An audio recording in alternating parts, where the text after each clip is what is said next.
Hello everyone, and this is my review for TNA Impact Wrestling on July the 5th, 2016. And well, first of all, I want to get everything clear here. I am not reviewing the Matt Jeff final deletion portion of it in this episode. I'm actually going to film a live reaction to me watching it. At this time, I'm basically doing everything else because the reason why I'm doing it differently is because, well, what I'm reviewing the typical wrestling, that's not typical by any stretch of the imagination. So that will have a live reaction that will go on afterwards. You'll be able to find that on the channel, but this is going to be mainly around the rest of the show. So the first thing you get inside the Impact Zone is Michael Bennett and Maria. They come out cutting a promo. Michael Bennett saying he's going to cash in the X Division title tonight. Right now, he wanted the person who, like Master of Ceremonies or whoever, needed to come out there to collect the title to do so. And it turns out Dixie Carter comes out. She starts. She's off of her week-long hiatus from the show, and and basically she goes off, runs down Michael Bennett for being like a poor X Division champion and everything in that sense, but starts buying into the whole aspect that he's calling himself the greatest X Division wrestler of all time. So she puts a title match together, which is Ultimate X against everybody, and I'm like, I get what they're doing. Like, they're putting him in a bad situation. Like, the face is kind of getting one over. But first of all, you're using everybody. Second of all, you're using Ultimate X in a unannounced variation. And that's what it was. So all the other X Division stars come out.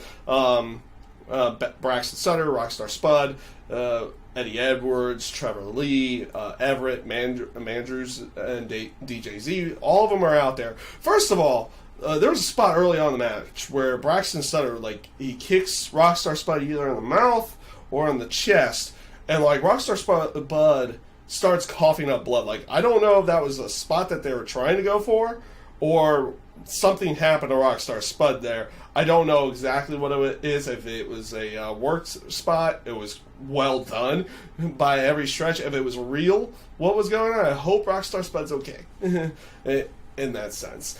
But other than that portion of it, which was like very, very awkward how it came off, your typical spot fest.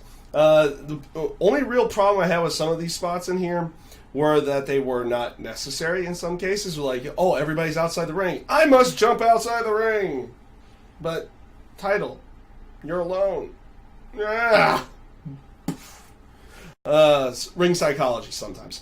They do, and they do play around a couple spots in there also with Michael Bennett. It's like he can't shimmy across the cables or anything like that. He's like trying to find his own way to get to the title. He even tries jumping. Eventually, towards the end of the match, he gets a ladder, gets knocked off by Eddie Edwards, who grabs the title, and now Eddie Edwards is the X Division champion once again, and spoiling the plans of Michael Bennett at this point in time. So, and of course, later on in the show, Eddie Edwards is supposed to make a decision. I'll talk about that in a little bit here. They show a quick brawl with EC3 and Drew Galloway from what happened at the end of the show, after the title match from last week, and you know, it was an interesting brawl. It was a backstage brawl, and they're saying that those guys got suspended for a week, and they were going to have an interview that was kind of like in different locations and all that kind of stuff. So the old split screen. So they're doing the Bob Backlund and Darren Young thing with them, and I'll talk about that a little bit later on too. But that was what showed afterwards. Up next was Eli Drake versus James Storm for the King of the Mountain title. This was a fun match. Like I said, I liked the promo between the two of them last week. I thought the promo last week was just great between both of these guys. The match ends in disqualification. It was an alright match. Nothing really spectacular. And Eli Drake leaves James Storm lying, so you can pretty much assume that this feud not quite over with yet. in any way, shape, or form. So we'll see where they go with everything along with that. Up next, after that, was Marty Bell against Jade in a street fight.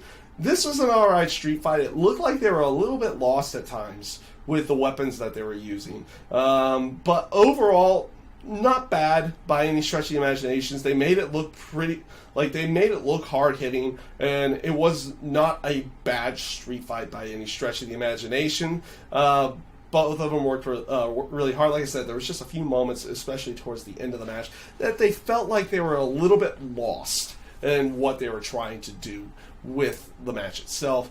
Jade comes out with the victory here. I'm not sure if that's going to pretty much end the feud. I think it probably will, but we'll see what they do with it, do with everything, and where they'll go with Jade and Marty after this to go along with it.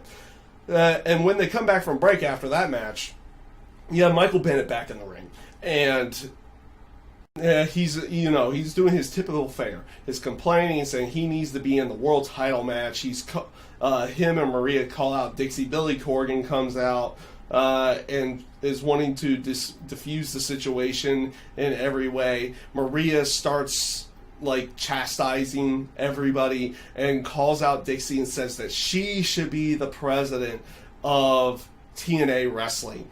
And it's an interesting way of going at this point, or interesting aspect. They're trying to do this whole me or you, me or you. You even have Maria multiple times scream out there, me or you, me or you, me or you. And it was an interesting fare for where they were going with everything here. And it comes off to the point that they threaten to quit if they don't put them in the main event and everything like that.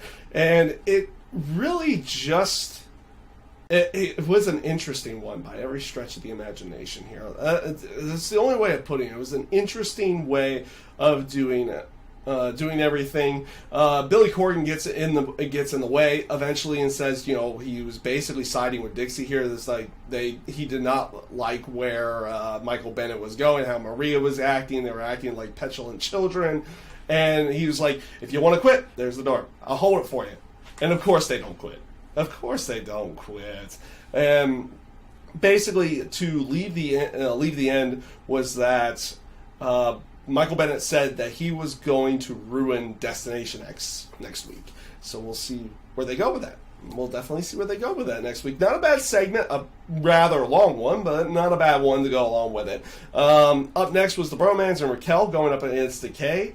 And this is the first instance that they used it out in the arena of the whole second camera, the floating cam being everywhere. And the Bromans use it as a way to build tension against Decay, because they've been trying to court Bram, Rosemary had been trying to court Bram into Decay for the past few weeks, and had not been successful.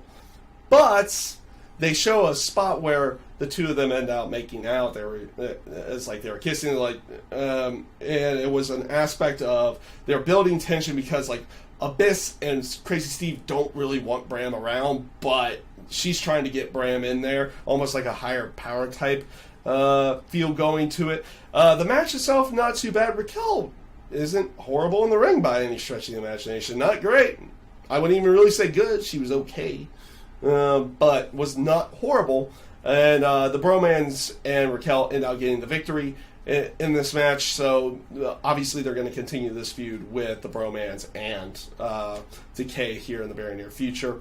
Afterwards, you have Eddie Edwards in the ring, and he's supposed to be making his decision. So it's when he's about to make his decision, spout it out to the world.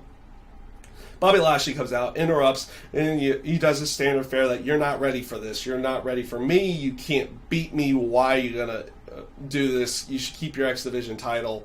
And they start talking about tons of different things about it, about the X Division, and how Bobby Lashley actually likes Eddie Edwards and everything in that sense. And it eventually gets to the point that Edwards, spouses he's not afraid of Bobby Lashley in any way.